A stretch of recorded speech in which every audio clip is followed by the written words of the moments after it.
सभी भाइयों बहनों के आपके अपने चैनल वाईसीडी बुक्स में एक बार फिर से स्वागत है।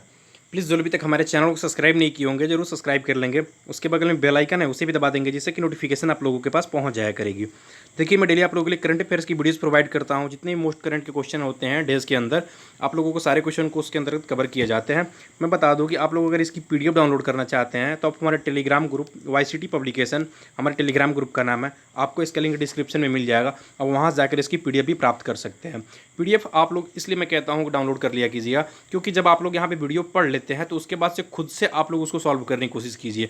नहीं तो आप लोग उसको डाउनलोड कर लिया कीजिए और सुबह में आप लोग वीडियोस देखा कीजिए और शाम को ये देखा कीजिए या उसके अगले दिन ये देखा कीजिए कि क्या मैं पीडीएफ में से सही कर पा रहा हूँ या नहीं कर पा रहा हूँ, क्या मैं एक ही दिन में भूल जा रहा हूँ। या उस पीडीएफ को संग्रह बना के रखिए, उसके बाद सिर्फ पूरे एक सप्ताह या 2 सप्ताह के बाद उसको हल करने की कोशिश किया कीजिए। तो ये आप लोगों के लिए बहुत ज़्यादा बेनिफिशियल होने वाला है। तो चलिए देर ना करते हैं हम लोग आज के सेशन और पहले क्वेश्चन को लेते हैं।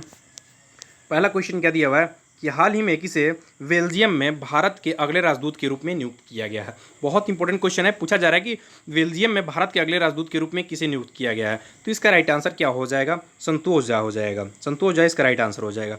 हालांकि हम लोग काफ़ी दिनों से पढ़ते चले आ रहे हैं कि इस देश में इनको नियुक्त किया गया, इस देश में इनको नियुक्त किया गया, तो हम लोग थोड़ी सी रिवीजन कर ले रहते हैं। लेकिन मैं बता दूं कि आप लोग डेली कंटिन्यू रहेंगे तो आप लोगों के लिए बहुत ज़्यादा फायदेमंद होने वाला है। इसलिए कि एक डेज में 1 या 2 देखने को मिलते हैं तो आप लोगों के लिए वो चीज़ें याद हो जाती हैं। लेकिन एक ही बार पूरा संग्रह उठाकर रख दिया जाएगा तब आप लोगों को वो चीज़ें आसानी से नहीं याद हो पाएंगी। चलिए हम बात कर लेते हैं थोड़ा सा इसके बारे में। संतोष झा को कहाँ का कर दिया गया? तो बेल्जियम का कर दिया गया। उसके अलावा मैंने अदर ऑप्शन जो दिया है वह राहुल श्रीवास्तव को। राहुल श्रीवास्तव को कहाँ का किया गया था? तो इनको रोमानिया का किया गया था। कहाँ का? रोमानिया का किया गया था। रवीश कुमार की बात कर लें तो रवीश कुमार को कहाँ का किया गया था? तो इनको फिनलैंड का किया गया था। कहाँ का? तो फिनलैंड का इनको किया गया था। गायत्री आई कुमार को इनको उच्चायुक्त के रूप में नियुक्त किया गया था। तो इनको कहाँ का उच्चायुक्त नियुक्त किया गया था? तो इनको ब्रिटेन का किया गया था। ठीक है, तो इस तरह से जितनी भी चीज़ें हैं आप लोग याद रखिएगा। बात कर ले कुछ हम अदर की, तो सीबी जॉर्ज को कहाँ का किया गया था? कुवैत को किया गया था। पी कुमारन को कहाँ किया गया था? सिंगापुर का किया गया था।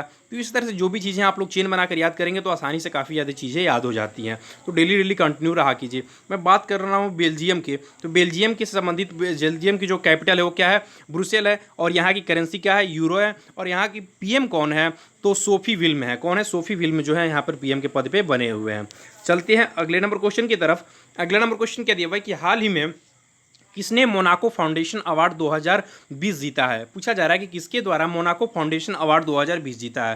देखिए अवार्ड भी बहुत ज़्यादा इंपॉर्टेंट क्वेश्चन बन जाते हैं अवार्ड से, क्योंकि देखिए इस समय मैं बात कर लें तो बहुत ज़्यादा ऐसे अवार्ड दिए जा रहे हैं, चाहे बहुत ज़्यादा क्षेत्र में जो भी मतलब अच्छे कार्य कर रहा है, जो भी स्वास्थ्य के संबंधित, चाहे विभिन्न प्रकार के एनजीओ के तहत जो भी लोग कार्य कर रहे हैं उनको विभिन्न प्रकार के अवार्ड दिए जा रहे हैं। ठीक है, तो बात कर ले रहे हैं मोनाको फाउंडेशन अवार्ड 2020 किसे दिया गया है? तो अभी फिलहाल में इसकिसे दिया गया डीडीएस अर्थात डेक्कन डेवलपमेंट सोसाइटी को दिया गया है। ये है क्या? तो ये एक प्रकार का एनजीओ है, याद रख लीजिएगा ये एक एनजीओ है। और इसी एनजीओ को किसके लिए दिया गया ये भी इंपॉर्टेंट बन जाता है। तो जो भी बंजर भूमि है तथा बायोडाइवर्सिटी के क्षेत्र में उत्कीर्ण कार्य करने के लिए इन लोगों को दिया गया है, जो डीडीएस के संबंधित जो भी इसके अंतर्गत लोग आते हैं। ठीक है, बात कर लेंगे इसके पहले भी कुछ अभी दिया गया था मोनाको फाउंडेशन अवार्ड 2020, तो हम लोग देख लिए कि इनको दिया गया है। इसके पहले WHO के द्वारा दिया गया था नो टम्बाकू डे के दिन। नो टम्बाकू डे किस दिन मनाया गया था? 31 मई को मनाया गया था। और उसी दिवस पर क्या दिया गया था WHO की तरफ से? सीड्स, एक जो कि एनजीओ है, कहाँ की एनजीओ है? इंडिया की एनजीओ है, और इसी को दिया गया था। और इन्होंने क्या किया था कि बिहार और उत्तर प्रदेश के काफ़ी ज़्यादा लोगों को नशे से मुक्त किया था, इसीलिए इनको क्या किया गया था? ये प्राइज़ दिया गया था वर्ल्ड नो टबैको डे का। अच्छा, बात कर लें कि ये क्या किया गया था, तो डेक्कन डेवलपमेंट सोसाइटी के बारे में हम लोग बता ही दिया कि बंजर भूमि और बायोडाइवर्सिटी के क्षेत्र में उत्कीर्ण कार्य करने के लिए इनको दिया गया। हम अदर पॉइंट की बात कर लूँ कि इसकी स्थापना कब हुई थी, तो इसकी स्थापना 1983 में हुई थी। ठीक है, 1983 में डीडीएस की स्थापना हुई थी। बात कर लें इसका हेडक्वार्टर कहाँ पे है, तो इसका हेडक्वार्टर जो है हैदराबाद में है। और फिलहाल में इसके हेड कौन है? तो पीवी सतीश जो है फिलहाल में इसके हेड बने हुए हैं। कौन है? पीवी सतीश जो है फिलहाल में हेड है। चलते हैं अगले नंबर क्वेश्चन की तरफ। अगला नंबर क्वेश्चन देख लेते हैं। किस देश में चौथे एशियाई युवा पैरा खेलों की मेज़बानी की जाएगी? बहुत ज़्यादा इंपॉर्टेंट क्वेश्चन है। देखिए मैं आप लोगों से बार बार कहते चला आया हूँ कि देखिए कोविड-19 की वजह से काफ़ी ज़्यादा ऐसे गेम है जिनको पोस्टपोन्ड कर दिया गया, कितनों को खत्म कर दिया गया और कितनों को अनिश्चित काल के लिए टाल दिया गया है। ठीक है, इंपॉर्टेंट फैक्ट है, ध्यान दीजिएगा। अनिश्चित काल कहने का मतलब आप लोग समझ सकते हैं कि जब तक कोरोना पर पूरी तरह से काबू ना पा लिया जाए, चाहे जब तक उस संस्था की मन ना हो कि हम तब इतने समय पर कराएंगे, तब तक वो नहीं हो सकता है। ठीक है, जैसे कि IPL को एग्जाम्पल में ले लेते हैं। ठीक है, बात कर लें किस देश में चौथे एशियाई युवा पैरा खेलों की मेज़बानी की जाएगी, तो इसका राइट आंसर हो जाएगा कहाँ पे की जाएगी, तो बहरीन में की जाएगी। बहरीन में चौथे एशियाई युवा पैरा खेलों की मेज़बानी की जाएगी। अच्छा, हम लोगों ने बात किया है कि ये कब की जाएगी, ये भी तो इंपॉर्टेंट बन जाता है। तो 2021 में किया जाएगा। देखिए 2021 में काफ़ी ज़्यादा गेम कराने वाली है, ठीक है, जितनी भी संस्थाएं। बात कर लें कि हम देखिए कुछ पॉइंट के बारे में जान लेते हैं। ओलंपिक भी कब होने वाला है, टोक्यो में होने वाला है, और कब होने वाला है, 2021 में ही होने वाला है, ठीक है। वर्ल्ड बॉक्सिंग चैंपियनशिप होने वाला है, ये भी 2021 में होने वाला है, ठीक है। फीफा वर्ल्ड फुटबॉल चैंपियनशिप होने वाला है, ये भी कब होने वाला है, तो ये भी 2021 में ही होने वाला है। बैडमिंटन चैंपियनशिप होने वाला है, तो ये भी 2021 में होने वाला है। तो इस तरह से जितनी भी फैक्ट है आप लोग चीज़ों को याद कर लेंगे तो आसानी से चीज़ें याद हो जाएंगे। चलिए बात कर लेते हैं बहरीन की। बहरीन की कैपिटल क्या है, तो मनामा इसकी कैपिटल है। क्या है, मनामा इसकी कैपिटल है। बात कर लें कि इसकी मुद्रा क्या है, तो मुद्रा जनरली पूछा हुआ क्वेश्चन है, यूपी पुलिस में पूछा हुआ क्वेश्चन है। क्या है, दिनार है इसकी मुद्रा। यूपी पुलिस जो लोग 41,520 पेपर दिए होंगे उनको पता होगा, ये क्वेश्चन उसमें पूछा हुआ था कि बहरीन की मुद्रा क्या है, तो दिनार है, ठीक है। अच्छा, बात कर लें कि इसके अलावा इसके फिलहाल में अभी पीएम के पद पर कौन बने हुए हैं, तो सलमान बिन खलीफा हमीद उल बने हुए हैं, ठीक है। याद रख लीजिएगा, थोड़ा सा नाम बड़ा है, इंपॉर्टेंट फैक्ट है। बात कर लें कि ये जो अभी गेम होने वाला है चौथे एशियाई युवा पैरा खेलों की, इसका हेडक्वार्टर कहाँ पे, तो इसका हेडक्वार्टर जो है दुबई में है, ठीक है। चलते हैं अगले नंबर क्वेश्चन की तरफ। अगला नंबर क्वेश्चन क्या दिया हुआ है कि हाल ही में किसने अंतर्राष्ट्रीय शतरंज चैंपियनशिप 2020 जीता है। देखिए अभी अंतर्राष्ट्रीय शतरंज चैंपियनशिप को आयोजित किया गया था, और कैसे किया गया था, तो इसको ऑनलाइन किया गया था। ये भी इंपॉर्टेंट फैक्ट है, याद रख लीजिएगा, इनको ऑनलाइन अभी आयोजित किया गया था। और इसी को किसके द्वारा जीता गया, इंपॉर्टेंट बन जाता है, तो याद रख लीजिएगा, शखरियार मामेदी राव के द्वारा जीता गया था। किसके द्वारा, शखरियार मामेदी राव के द्वारा अभी फिलहाल में ये जीता गया है। ये कहाँ के हैं, तो याद रख लीजिएगा, ये अजरबैजान के हैं, अजरबैजान के हैं, और इन्हीं के द्वारा ये पुरस्कार जीता गया है। अच्छा, बात कर लें कि किसको हराकर जीते हैं, तो देखिए ये दूसरे स्थान पे कौन रहे, तो पेताला हरिकृष्णन रहे। पेताला हरिकृष्णन ये भारतीय मूल के थे, ठीक है, ये प्रथम स्थान पे रहे, और ये दूसरे स्थान पर पेताला हरिकृष्णन रहे हैं, ठीक है, और इन्हीं के द्वारा ये दूसरा स्थान लाया गया। अच्छा, बात कर ले कि हम इसके द्वारा तो जो किया गया ये तो ठीक है, अजरबैजान के थे, तो अजरबैजान की कैपिटल क्या है, तो अजरबैजान की कैपिटल जो है बाकू है। क्या है, बाकू, याद रख लीजिएगा, पूछा जाता है क्वेश्चन इस तरह से। और बात कर ले कि फिलहाल में यहाँ की करेंसी क्या है, तो अजरबैजान मनत है। क्या है, अजरबैजान मनत है। और फिलहाल में यहाँ पर प्रेसिडेंट के रूप में कौन है, तो इल्हाम अलीवेव जो है फिलहाल में प्रेसिडेंट के रूप में बने हुए हैं। चलते हैं अगले नंबर क्वेश्चन की तरफ।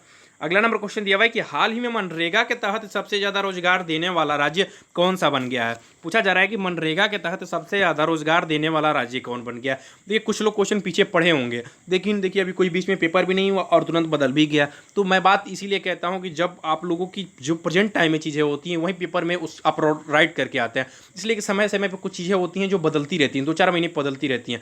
लेकिन पेपर के समय में कौन सा चीज़ फैक्ट, कौन सा चीज़ चल रहा है, वो आप लोग वहाँ पर आंसर सही करेंगे। ऑप्शन में जो दिया रहेगा उसके अनुसार करेंगे पहली चीज़ तो, और उसके बाद से आप लोगों को जो उस समय चल रहा है प्रेजेंट में उसके हिसाब से सही करना बनता है। मैं बार बार कहता हूँ जैसे जीडीपी होती है, जीडीपी कभी कभी चेंज होती रहती है, 2-3 महीने 4 महीने पर चेंज होती रहती है। तो पेपर कब हुआ ये मायने रखता है। तो जिस समय पेपर हो रहा है उस समय जीडीपी आसपास में क्या दिया हुआ पेपर के अंदर आप लोग उसको सही करेंगे, वहीं आप लोगों को बोर्ड भी सही करता है। बात कर ले रहे हैं कि कुछ दिन पहले हम लोगों ने पढ़ा था छत्तीसगढ़, लेकिन यहाँ पे क्या देख रहे हैं कि हाल ही मनरेगा के तहत सबसे ज्यादा रोजगार देने वाला राज्य कौन बन गया है। इसका राइट आंसर हो जाएगा उत्तर प्रदेश। अभी उत्तर प्रदेश है जो मनरेगा के तहत सबसे ज़्यादा रोजगार देने वाला राज्य बन गया। कुछ दिन पहले हम लोगों ने पढ़ा था छत्तीसगढ़ राज्य था जो 100 लोगों में से सिर्फ अकेले ही 24 लोगों को कार्य देने का कार्य कर रहा था, लेकिन अब ये उत्तर प्रदेश हो गया है। ठीक है, इंपॉर्टेंट फैक्ट है, ध्यान दीजिएगा। करीब करीब 57,000 ग्रामों में, याद रख लीजिए 57,000 ग्राम में 13 लाख से अधिक लोगों को रोजगार देने का कार्य किया है। इंपॉर्टेंट फैक्ट है।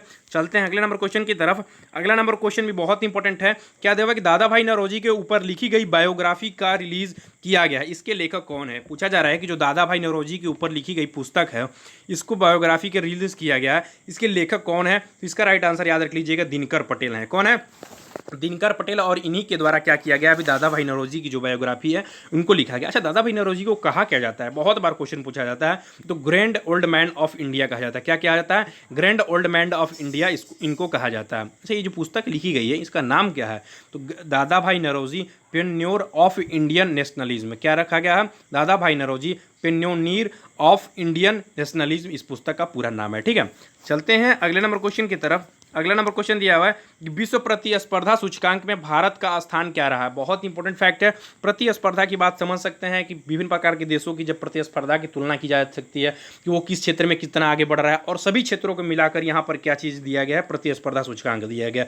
उसमें भारत की स्थिति एकदम सेम बनी रही। पिछले साल भी 43 स्थान पर थी और इस साल भी 43वें स्थान पर ही बनी रही। हालांकि इसमें ये बताया गया है कि भारत का जो इंफ्रास्ट्रक्चर और क्षेत्र सीमा मतलब शिक्षा के क्षेत्र में भारत के तरफ से कम इन्वेस्ट किया जा रहा है, इसी की वजह से ये स्थिति बनी रही। हालांकि भारत अगर इस स्थिति में थोड़ा सा सुधार लाता तो भारत प्रतिस्पर्धा सूचकांक में थोड़ा सा आगे चला गया होता है। ठीक है, चलते हैं अगले नंबर क्वेश्चन की तरफ। अगला नंबर क्वेश्चन दिया हुआ है कि हाल ही में कौन सा मंत्रालय के द्वारा यह घोषणा किया गया कि कहा गया कि वह खेलो India state centre of excellence की स्थापना करेगा। इंपॉर्टेंट फैक्ट है, खेलो India state centre of excellence की स्थापना करेगा। किसके द्वारा कहा गया, तो आप लोग नाम से समझ सकते हैं, खेल मंत्रालय के द्वारा ये किया गया होगा। ठीक है, तो बात कर ले खेल मंत्रालय के फिलहाल में भी हेड कौन बने हुए हैं, तो किरण रिजिजू हैं। कौन है, किरण रिजिजू जो है फिलहाल में इसके हेड बने हुए हैं, और ये 8 राज्यों में किया जाएगा। याद रख लीजिएगा, खेलो India state centre of excellence की स्थापना 8 राज्यों में किया जाएगा, और ये सभी साउथ की कंट्री हो, जैसे केरल वगैरह हो गया, ठीक है, तेलंगाना वगैरह हो गया, तमिलनाडु वगैरह, इधर की तरफ में किया जाएगा 8 राज्यों में। ठीक है, चलते हैं हम लोग अगले नंबर क्वेश्चन की तरफ। दिया हुआ है कि हाल ही में किस राज्य में रज पर्व राजा पर्व मनाया गया है। पूछा जा रहा है कि हाल ही में किस राज्य में रज पर्व अर्थात राजा पर्व मनाया गया है। तो इसका राइट आंसर क्या हो जाएगा, इसका राइट आंसर हो जाएगा उड़ीसा। उड़ीसा में अभी रज पर्व को मनाया गया है। बात कर लें उड़ीसा की, तो देखिए ये जो मनाया गया है, ये 3 दिन तक ये त्यौहार मनाया जाता है। कितने दिन तक मनाया जाता है, 3 दिन तक मनाया जाता है। अब जब मानसून स्टार्ट होता है तब से इसे मनाया जाता है, और इसमें धरती माँ और तथा मानसून की भी पूजा की जाती है। ठीक है, इंपॉर्टेंट फैक्ट है, जरूर ध्यान दीजिएगा। उड़ीसा की बात कर लें तो इसकी कैपिटल क्या है, भुवनेश्वर है। क्या है, भुवनेश्वर है इसकी कैपिटल। नवीन पटनायक जो है फिलहाल में यहाँ पर सीएम के पद पर बने हुए हैं, और गणेशी लाल जो है यहाँ पर गवर्नर के पद पर बने हुए हैं। ठीक है, चलते हैं हम लोग अगले नंबर क्वेश्चन की तरफ। अगला नंबर क्वेश्चन दिया हुआ है कि हाल ही में किस देश की विजय परेड में अपनी तीनों सेनाओं को भेजेगा। पूछा जा रहा है कि भारत किस देश की विजय परेड की बात कर रहा है, में अपनी तीनों सेनाओं को भेजेगा। अमेरिका, रूस, ब्रिटेन और इजराइल। इसका राइट आंसर देख ले रहे हैं, इसका राइट आंसर क्या हो जाएगा, अभी रसिया की विजय परेड में भारत अभी भारत की जो तीनों सेनाएं हैं, ठीक है, जल थल और उसके बाद से आकाश, ठीक है, तीनों भेजेगा। और बात कर लें कितने सेनाओं को भेजेगा, तो 75 सेनाओं को भेजेगा। ठीक है, 75 अपने आर्मियों को भेजेगा, और इसके अंतर्गत 25 जो होंगे जल से होंगे, 25 थल से होंगे, और 25 जो होंगे आकाश से होंगे। ठीक है, इंपॉर्टेंट फैक्ट है, याद रख लीजिएगा। रूस की बात कर लें तो रूस की कैपिटल क्या है, मॉस्को है। रूबल यहाँ की करेंसी, और व्लादिमीर पुतिन फिलहाल में यहाँ पर प्रेसिडेंट के रूप में बने हुए हैं। ठीक है, चलते हैं कुछ पॉइंट हम लोग देख लेते हैं जो इंपॉर्टेंट फैक्ट रहता है, मैं उसे रख लेता हूं कि हाल ही में फेसबुक ने ऑनलाइन बाल यौन शोषण से निपटने हेतु प्रोटेक्ट प्रोजेक्ट, देखिए यहाँ पे थोड़ा सा कंफ्यूजन हो चुका है, प्रोजेक्ट हो गया प्रोटेक्ट, याद रख लीजिएगा, प्रोटेक्ट प्रोजेक्ट। ठीक है, तो हाल ही में फेसबुक ने ऑनलाइन बाल यौन शोषण से निपटने हेतु प्रोटेक्ट प्रोजेक्ट को शुरू किया गया है। ठीक है, किसके द्वारा किया गया है, फेसबुक के द्वारा किया गया है। तो इंपॉर्टेंट फैक्ट है, जरूर ध्यान दीजिएगा। चलते हैं अगले नंबर पॉइंट को देख लेते हैं कि हाल ही में प्रधानमंत्री केयर फंड के ऑडिटर के रूप में सार्क एंड एसोसिएट्स को नियुक्त किया गया है। जो प्रधानमंत्री केयर फंड अभी बना हुआ है, ठीक है, जिसमें लोगों के द्वारा दान किया जा रहा है, उसी को अभी फिलहाल में ऑडिटर के रूप में किसे नियुक्त किया गया है, तो सार्क एंड एसोसिएट्स के जो नियुक्त किए गए हैं इसके अंतर्गत किए गए हैं। ठीक है, देखिए मैं बता दूं कि इसकी आंसर की भी प्रोवाइड की है। अगर आप इसकी पीडीएफ डाउनलोड करना चाहते हैं तो हमारे टेलीग्राम ग्रुप पर जुड़कर आसानी से इसकी पीडीएफ भी प्राप्त कर सकते हैं। तो मैक्सिमम लोग हमारे चैनल से जुड़िए, चैनल को सब्सक्राइब कीजिए, और वीडियो अच्छा लगे तो लाइक जरूर कीजिएगा। और मैं आप लोगों की इंपॉर्टेंट नॉलेज दे दूं कि आप लोगों के लिए वाईसीटी हर प्रकार की बुक्स अवेलेबल कराती है। अगर आप किसी प्रकार की बुक्स को खरीदना चाहते हैं तो लिंक डिस्क्रिप्शन में नंबर दिया हुआ है, वहाँ पे लिंक भी दिया हुआ है विभिन्न प्रकार की बुक्स के बारे में। तो आप लोग वहाँ से बुक्स के बारे में जानकारी भी प्राप्त कर सकते हैं कि इस बुक्स के अंदर क्या दिया हुआ है, और बुक्स को खरीद भी सकते हैं। व्हाट्सअप नंबर दिया हुआ, कॉन्टैक्ट करके। ठीक है, तो वीडियोस अच्छा लगे तो लाइक जरूर कीजिएगा। थैंक यू दोस्तों, थैंक यू।